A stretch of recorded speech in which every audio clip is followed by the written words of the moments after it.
Selamat pagi, siang, sore, ataupun malam. Perkenalkan, nama saya Hendra Benda Cahyadi dari kelompok 5 Rekayasa Perangkat Lunak, dan saat ini saya akan mempresentasikan mengenai teori dan konsep perancangan perangkat lunak. Nah, saat kita memasuki materi, pertama-tama apa itu perancangan perangkat lunak? Jadi perancangan perangkat lunak itu sebuah pembuatan, pemeliharaan, dan pengembangan produk perangkat lunak. Itu juga mencakup pada modifikasi produk yang sudah ada, itu fungsinya agar tetap relevan dengan kebutuhan para pengguna. Lalu apa tujuannya? Tujuannya itu untuk meningkatkan produktivitas tim pengembangan, kualitas produk perangkat lunak, dan kepuasan teknisi perangkat lunak yang terlibat dengan proyek tersebut. Lalu untuk tahapan perancangan perangkat lunak itu ada 6. Yang pertama itu kebutuhan dan batasan. Kebutuhan dan batasan ini merupakan seperti bagian anggaran dan waktu. Lalu ada bagian desain arsitektur. Ini bagaimana mereka merancangkan struktur sistem perangkat lunak secara keseluruhan. Ini juga yang mencakup komponen-komponen utama dan hubungan antara mereka. Lalu tahapan selanjutnya yaitu desain perangkat lunak. Itu bagaimana mereka bisa mendesain rancangan sistem menjadi komponen-komponen yang lebih kecil, di mana juga bisa menjelaskan logika bisnis serta merancangkan cara implementasinya. Lalu ada pengujian dan mutu. Pengujian sendiri itu pertama untuk melakukan verifikasi dan validasi perangkat lunak untuk memastikan bahwa sistem bekerja dengan sesuai dengan yang diharapkan. Untuk mutu itu agar bisa mengukur dan memantau mutu perangkat lunak selama siklus pengembangan.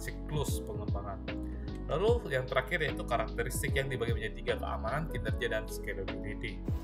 Jadi ada beberapa prinsip-prinsip rancangan perangkat lunak. Yang pertama, modularity, yaitu memecah perangkat lunak menjadi modul terpisah dengan fokus tugas tertentu.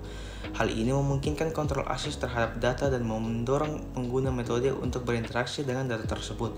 Yang kedua ada abstraction, yaitu menyembunyikan detail kompleks dari pengguna dan hanya menampilkan informasi yang relevan. Jadi ini membantu pengguna atau pengembang memahami fungsionalitas objek tanpa harus memahami kompleksitas implementasinya. Yang ketiga ada encapsulation, yaitu mengemas data dan metode yang terkait dalam satu kelas. Jadi hal ini memungkinkan kontrol akses terhadap data dan mendorong pengguna metode untuk berinteraksi dengan data tersebut. Dan yang keempat ada cohesion, yaitu mengukur sejauh mana elemen-elemen dalam sebuah modul terkait satu sama lain. Jadi kohesi yang tinggi berarti elemen-elemen tersebut berkaitan erat dan fokus pada tugas yang serupa atau terkait. Dan yang kelima ada coupling, yaitu mengukur tingkat ketergantungan antara modul dalam sistem. Jadi tingkat coupling yang rendah menunjukkan bahwa modul-modul memiliki ketergantungan minimal satu sama lain, yang memungkinkan perubahan pada satu modul tanpa banyak mempengaruhi modul lainnya. Tujuannya adalah untuk membatasi pengaruh perubahan pada satu komponen terhadap komponen lain dalam sistem. Kemudian metodologi perancangan perangkat lunak. Metode yang pertama ada waterfall. Metode ini mengikuti alur sekuensial mulai dari analisis hingga pengujian. Cocok untuk proyek dengan spesifikasi yang stabil. Alur dari metode waterfall itu ada 5, yaitu yang pertama analisis kebutuhan perangkat lunak, yang kedua desain, yang ketiga pengodean atau implementasi, yang keempat pengujian, dan yang terakhir support atau maintenance. Metode waterfall adalah metode yang paling sederhana dan hanya cocok untuk pengembangan perangkat lunak yang spesifik dan tidak berubah-ubah. Metode yang kedua ada prototype. Metode ini adalah pengembangan bertahap dengan fokus pada pemahaman kebutuhan pelanggan seiring dengan pembuatan prototype produk. Alur metode prototyping itu ada 3. Yang pertama identifikasi kebutuhan awal, yang kedua membangun mockup atau prototype awal, yang ketiga melihat dan menguji mockup. Metode prototype ini cocok digunakan untuk menggali spesifikasi kebutuhan pelanggan secara lebih detail, tetapi beresiko tinggi terhadap membengkaknya biaya dan waktu proyek. Yang ketiga adalah metode spiral. Metode ini menggabungkan pendekatan prototyping dengan kontrol dan analisis risiko, cocok untuk proyek besar dengan perubahan yang mungkin terjadi. Metode spiral dibagi menjadi beberapa kerangka aktivitas atau biasa disebut juga wilayah kerja atau task region. Yang pertama itu komunikasi dengan pelanggan atau customer communication, yang kedua perencanaan atau planning, yang ketiga analisis risiko atau risk analysis, yang keempat rekayasa atau engineering, yang kelima konstruksi dan peluncuran atau construction and release, dan yang keenam evaluasi pelanggan atau customer evaluation. Metode spiral ini cocok digunakan untuk mengembangkan aplikasi dengan skala besar, tetapi target waktu biaya tidak terlalu mengikat. Kemudian yang terakhir ada agile. Metode agile ini menekankan kolaborasi tim, responsif terhadap perubahan, dan pengiriman produk secara iteratif dalam siklus pendek. Alur dari metode agile itu yang pertama perencanaan awal, yang kedua iterasi atau sprint, yang ketiga evaluasi dan review, yang keempat perbaikan dan refleksi, dan yang kelima itu adalah siklus berulang. Metode agile ini memungkinkan fleksibilitas dalam mengatasi perubahan persyaratan dan juga memastikan bahwa pelanggan terlibat aktif dalam seluruh proses pengembangan dan produk. dapat berkembang seiring waktu sesuai dengan umpan balik dan kebutuhan yang berkembang.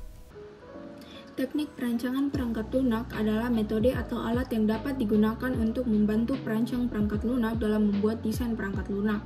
Yang pertama, diagram aliran data atau DFD, menggambarkan bagaimana data mengalir dalam sistem dan mengidentifikasi proses-proses aliran data, penyimpanan data, dan entitas eksternal yang berinteraksi dengan sistem. Penggunaan DFD digunakan untuk menganalisis dan mendokumentasikan alur data dalam suatu sistem. Lalu yang kedua, diagram kasus penggunaan, menjelaskan interaksi antara sistem dan pengguna serta mengidentifikasi kasus penggunaan yang menggambarkan interaksi tersebut. Penggunaannya membantu dalam memahami kebutuhan pengguna dan tujuan fungsional sistem. Lalu yang ketiga, diagram kelas, menggambarkan struktur statis sistem dengan menunjukkan kelas-kelas dalam sistem, atribut-atribut kelas, metode-metode yang dapat diakses, dan hubungan antar kelas. Penggunaannya digunakan untuk merancang struktur data dan perilaku objek-objek dalam sistem.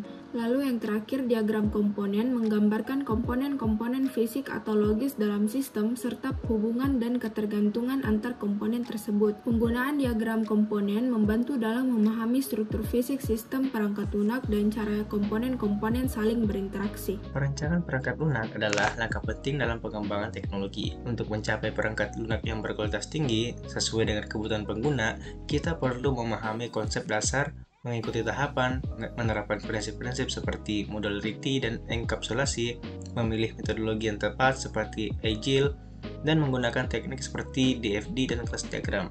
Semua ini berperan penting dalam mencapai kesuksesan dalam pengembangan perangkat lunak. Dan itulah tadi teori dan konsep perancangan perangkat lunak dari kelompok 5. Kurang dan lebihnya mohon dimaafkan. Wassalamualaikum warahmatullahi wabarakatuh.